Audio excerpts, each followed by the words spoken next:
Les statistiques du gouvernement kényan, publiées le 3 décembre 2021, indiquent que 17% des enfants ne sont pas enregistrés à la naissance, ce qui complique les efforts en cours pour planifier la fourniture de services sociaux.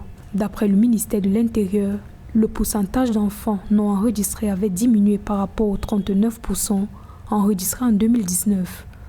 Sur 1,36 million d'enfants nés en 2020 au Kenya, seulement 1,13 million ont été enregistrés, chiffres officiels. Le Kenya entend fournir une allocation budgétaire suffisante pour atteindre la couverture universelle de l'enregistrement d'ici la fin de 2023.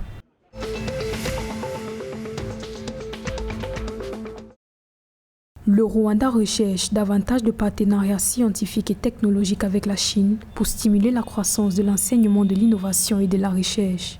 Lors d'une conférence en marche du 13e forum de dialogue du groupe de travail international sur les enseignants, qui s'est ouvert le 2 décembre 2021 à Kigali, le ministère rwandais de l'Éducation a noté que la coopération éducative avec la Chine a vu des étudiants rwandais envoyés en Chine pour poursuivre les cours de technologies telles que l'ingénierie et les technologies de l'information et de la communication, un nombre qu'il entend faire grimper.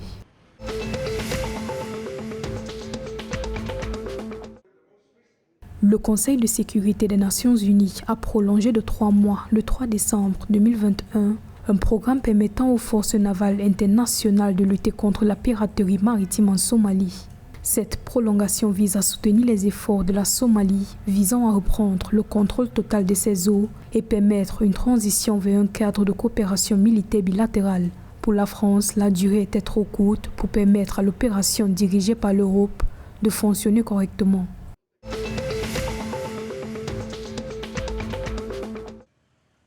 L'Ouganda a déclaré le 3 novembre 2021 que ses troupes envoyées au cours des derniers jours dans l'est de la République démocratique du Congo resteraient aussi longtemps que nécessaire pour vaincre les forces démocratiques alliées. Le ministère ougandais de la Défense a déclaré dans un communiqué que les progrès de la mission seront évalués après 2 mois.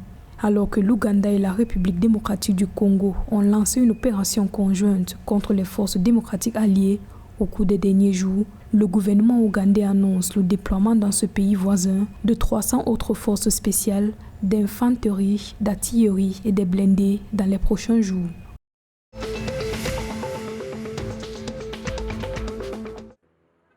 Le gouvernement éthiopien a annoncé le 2 décembre 2021 la fermeture temporaire des écoles secondaires à travers le pays pour soutenir l'appel national en cours dans le cadre des opérations militaires contre les forces rebelles. Cette décision intervient alors que les forces éthiopiennes, soutenues par des alliés régionaux et le mouvement populaire, ont intensifié leurs opérations militaires contre les rebelles du Front populaire de libération du Tigré. La fermeture devrait durer 1 semaine afin d'aider à la récolte des plantations de ceux qui sont en première ligne dans la lutte contre les combattants rebelles, selon le ministère de l'Éducation.